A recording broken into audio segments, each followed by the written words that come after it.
Esther membuat suatu keputusan penting. Dia berkata, dan dia paham bahwa tahta dia bukanlah untuk posisinya, kehormatan pribadi, tapi ada tanggung jawab panggilan ilahi. Dia membuat keputusan, pergilah, kumpulkan semua orang Yahudi dan berpuasalah untuk aku. Jangan makan, jangan minum 3 hari lamanya, baik siang maupun malam. Esther 4 ayat 16. Puasa 3 hari 3 malam tanpa makan dan minum. Inilah yang sampai sekarang kita kenal sebagai puasa Esther. Puasa Esther ini bentuk penyerahan total. Tidak ada kekuatan manusia, hanya ketergantungan penuh pada Allah. Jadi ada peralihan dari lahir, dari latar ke momen ilahi. Setelah masa puasa itu, Esther masuk menghadap raja tanpa izin. Tindakan yang bisa membuatnya mati, namun tangan Tuhan bekerja. Saat raja melihat Esther berdiri di pelataran, berkenanlah ia kepada Esther, dan raja mengulurkan tongkat emas. Esther 5 ayat 2. Inilah satu langkah, saudara, yang menunjukkan betapa besarnya iman Esther yang membuat favor Allah, favor yang membuka pintu istana, dan dari pintu itu terobosan ilahi terjadi. Bangsa diselamatkan, rencana jahat dibalikan, dan nama Allah dipermuliakan. Saudara, kalau bila kita mengeksegesis lebih dalam Esther 4 ayat 14, kata kuncinya untuk waktu seperti ini. Dalam bahasa Ibraninya, et kajot berarti a specific appointed time. Et kajot, appointed time, waktu yang telah ditetapkan, bukan kebetulan. Saudara, ini menunjukkan pada kairos. Kairos bukan kronos. Kairos itu momen ilahi, saudara ya. Jadi artinya ada momen yang Tuhan sendiri pilih untuk membangkitkan seseorang, untuk memperlengkapinya dan menempatkannya dalam garis waktu sejarah untuk maksud surgawi. Esther tidak sadar bahwa setiap proses hidupnya, dari yatim piatu, diasuh oleh Mordekai, menjadi ratu setelah proses yang panjang, semuanya sebenarnya untuk menyiapkan Esther untuk satu momen kairos. Dengan demikian juga hidup Tuhan tidak pernah salah menempatkan kita. Saudara, jadi latar kisah Esther ini bukan sekedar cerita tentang kerajaan kuno. Ini adalah cermin kehidupan kita hari ini. Dunia dengan sistem yang bengkok, kuasa jahat yang bekerja melalui struktur dan manusia. Anak-anak Tuhan yang seringkali terasing tetapi dipanggil untuk berdiri. Namun, di atas segalanya, Tuhan tetap memegang kendali sejarah. Ia tidak hanya menempatkan kita, ia juga memperlengkapi kita. Dan kairos itu tiba, kita akan sadar kita ada di tempat ini bukan karena kebetulan, tetapi karena panggilan. Saudara, saya ingin kita paham, tidak ada yang kebetulan hidup kita ini untuk misi ilahi. Saya ulang, tidak ada yang kebetulan hidup kita ini untuk misi ilahi.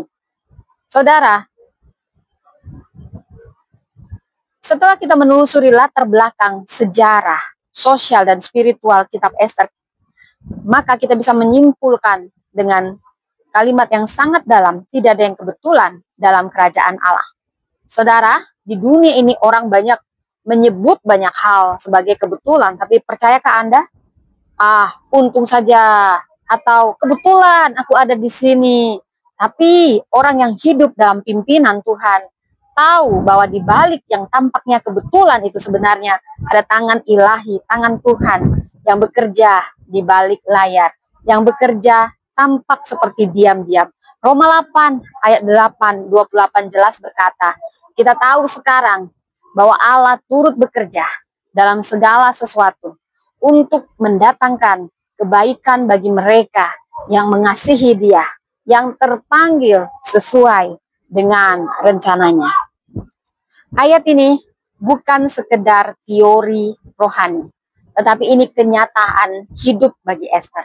Karena kalau dilihat dari luar, semua yang terjadi dalam hidup ini yang tampaknya kebetulan, sebenarnya Tuhan punya dan Tuhan bekerja di balik layar. Kebetulan Esther yatim piatu dan dibesarkan Mordekai, benarkah? Kebetulan Esther termasuk di antara gadis yang dipanggil ke istana. Kebetulan Esther disukai raja. Kebetulan raja mendengarkan permohonannya. Saudara, tidak ada yang kebetulan bagi orang percaya. Itu adalah penempatan surgawi, divine placement. Allah tidak pernah keliru. Dia tidak pernah keliru menempatkan kita. Esther mungkin tidak pernah meminta untuk menjadi ratu, namun Tuhan menempatkannya di sana bukan untuk kemewahan, tapi untuk misi. Begitu juga dengan kita, saudara. Kadang kita bertanya, kenapa aku di pekerjaan ini? Kenapa aku di keluarga ini? Kenapa aku harus ada di masa sulit ini?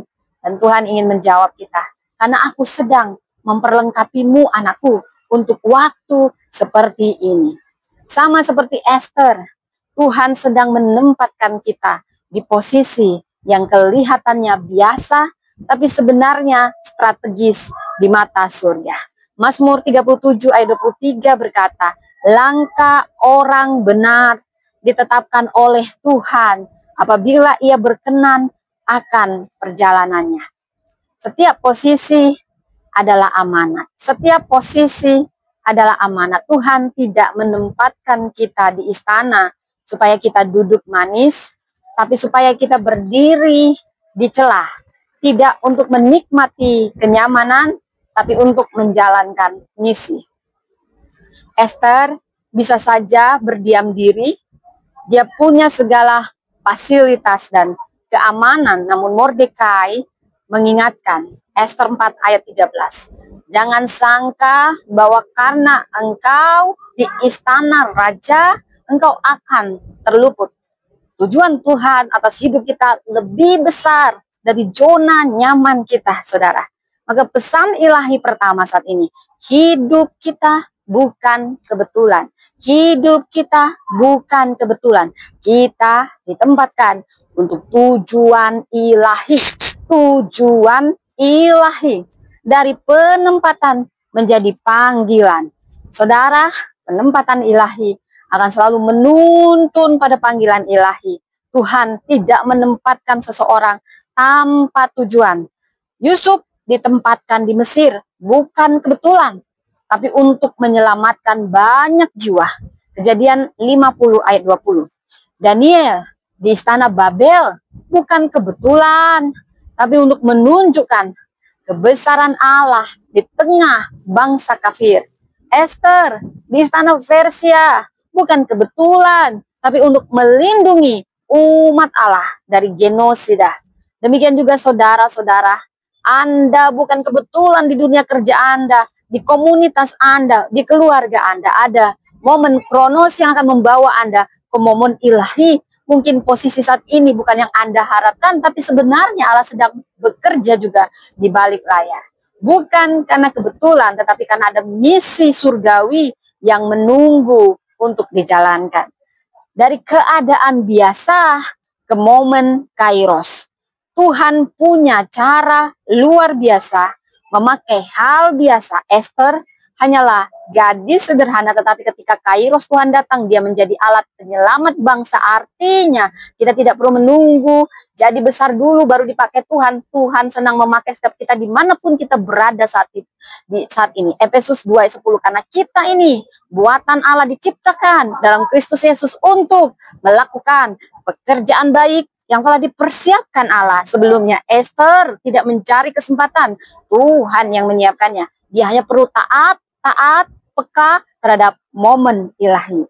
Saudara, jadi setelah kita melihat bagaimana Tuhan bekerja dalam sejarah, kita sampai pada satu kesimpulan yang mengubah cara pandang kita tentang hidup. Tidak ada yang kebetulan dalam hidup orang percaya. Setiap proses, setiap tempat, setiap hubungan, bahkan setiap luka adalah bagian dari persiapan Allah untuk misi yang lebih besar. Seperti Esther diperlengkapi untuk waktu seperti ini, kita juga semua diperlengkapi